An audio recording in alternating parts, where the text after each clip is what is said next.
Welcome to another exciting episode of Musa and Show. Here is what we have today. If EFF comes into power, South Africa's rand will crash through the floor. What will cause that? What will cause that is that the economy will completely lose confidence in the future. When investors say there's no future in South Africa, they pull out all their money. The rand crashes. No one wants the rand anymore. No demand on the rand anymore. Sanibona, kule video yamanje ngifisa ukuthinta kancane lolu daba olukhulunywa uGoguzile la. Kodwa angizukukhuluma ngalo kule video, ngicela uzwe la.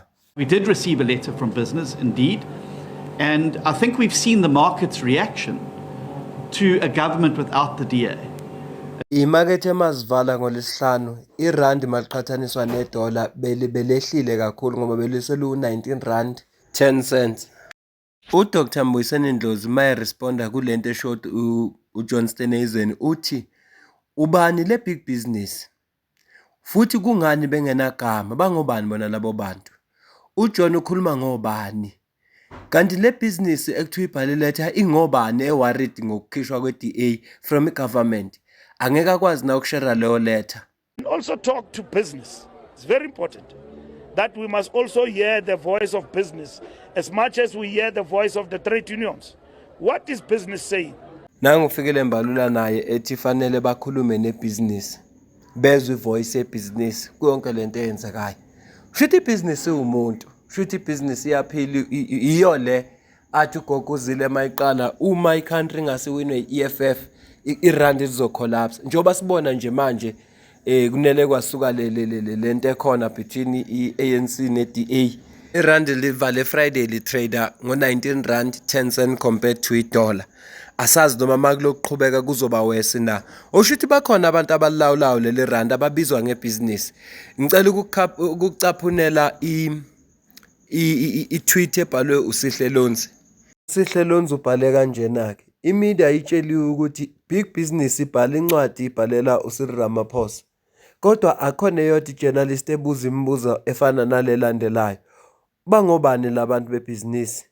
Ngabe bakhona amabhizinisi abawenza negovernment na? Bayayifund ANC neDA na? Badeclariwe na? Yini banikeza ilungelo lokuthi ba-influence izinto ezenzeka kwigovernment na? Njengoba eshilo ukuthi akhona eyodwa journalist eyibuzwile lembuzo. Umbuzo sele manje ukuthi ngobani kanti ibhizinisi? Kule video yamanje kahle kahle sizokhuluma ngendaba kaPresident noPublic Protector. Asizile ukuzokhuluma ngale business. Kodwa ke njengoba nawe wazi ukuthi ichannel yethu nawe njengomnikazi wechannel ngiyafisa ukuzwa kuwe ukuthi uyafuna na sixoxe ukuthi ngobani labantu ekuthiwa ibusiness. Sixoxe nje ngabo, sibe nevideo nje ezobikhuluma ngabo neinfluence abanayo. Ngicela ukuzwa kuwe uma ngase kuvela abantu abawu15 ukuya ku20 sizoyenza ivideo la sizochaza khona ukuthi ngobani ibhizinisi. Sizobaveza oyedwa wabo, sizobaveza bonke, sizoveza oyedwa wabo. Asho simuzwe naye ekhuluma bese siyabona oh nangu umuntu okuthiwa ibhizinisi. Naba abantu abathatha inqomo. Phela mawusubheka kahle yibo labantu abavikelwayo. Yingakho kuthiwa makuthiwa kukhushula icorporate tax kwabonakala ukuthi akwazi ukukhushula ngoba kuzosuke taxwe bona labantu. Labantu kuyibona abavikelwayo kungafanelanga abathexwe. Uma ufuna siyenze ivideo njalo ngicela ungazise. Asingene ke endabeni lika Public Protector. Sizokhumbula ukuthi uPublic Protector ngenkathi zendaba yephalaphala wamprotector uPresident Cyril Ramaphosa. Ekumprotecteni kwakhe wabona futhi kungenacala engekho into wrong eyenziwe uPresident Ramaphosa. Ngibona into entsha abayibhale ku-tweet bagcine bathi cha akayona uPublic Protector uyi-President Protector. He says in that clip, I'm a farmer, I sell. When you sell to get money. You don't sell to not get money. So is that not a job? Is a farmer not a job? No, it is not. What is it? It is two-phrased. You can either have financial interest or you can perform it in terms of a job. He says I sell. But Mawumuzwa la Public Protector ukuthi wayivikela uRamaphosa ngakho konke. Njengoba bethi ukufama kuhlwene kabili kuyenzeka kufaka imali noma ube nemfuyo leyo. Kodwa uyamkhumbuza lo president no, but uthe ayisell. Into ayibanga la ukuthi imali ayideclarewanga. So if he was selling befuna ayideclare imali, especially because yayi foreign currency. Kodwa ke iSARS ayibonanga into wrong lapho. NPA ayibanga nacala ingakho engaprosecutanga upresident. Ne-public protector futhi yamvikela upresident. Ngicela ukukucaphunela ivideo I think ya Friday yakamuva nje la phinde khona futhi upresident protector wenza umsebenzi wakhe.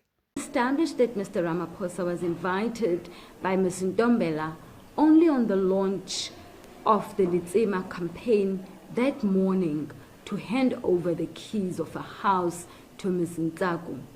He was neither aware that the handing over of a house would take place during the Litsema campaign, nor did he have knowledge that the house was paid for by the Free State provincial government, as he was informed that he would be handing over a house paid for by a private donor.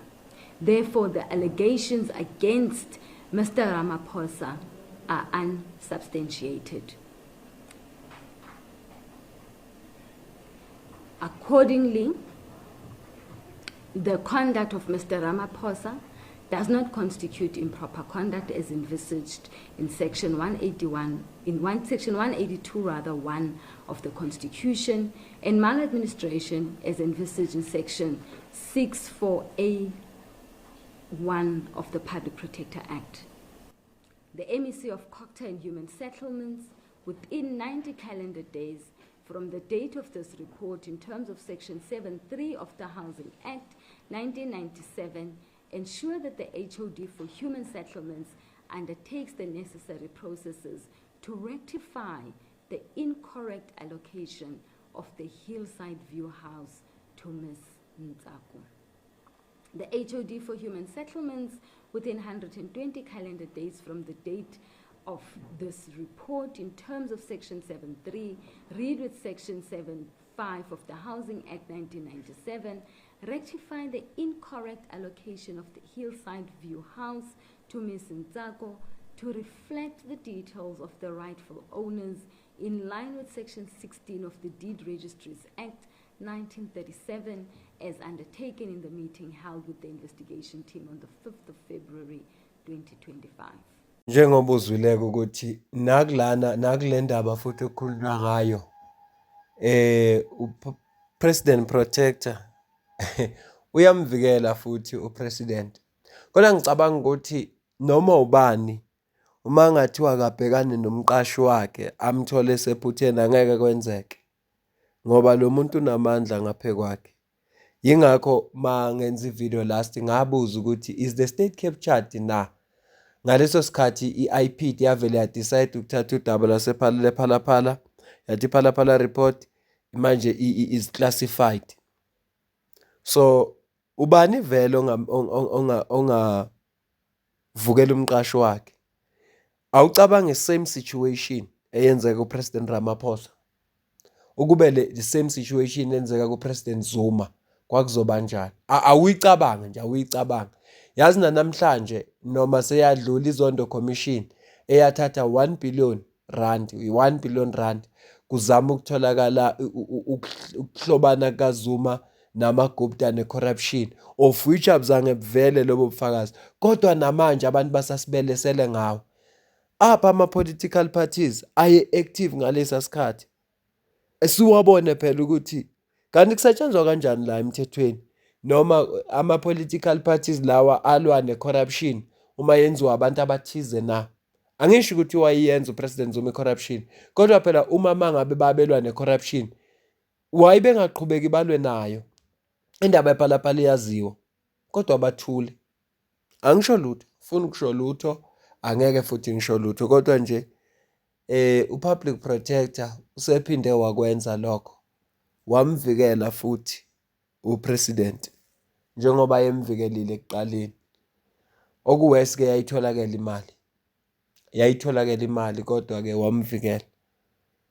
Ilokho bengithi angikulethele khona. Ngiyacela subscribe, ushare, ulike, comment ngiyafisa kuzwa kwakho ukuthi kuthini uPaul yakho singayenza na ivideo ezobe ikhuluma ngebhizinisi.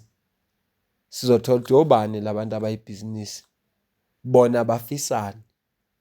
Mina nawe sidibane kwivideo elandelayo. Ngizolendela wena ke usho ngiyabonga.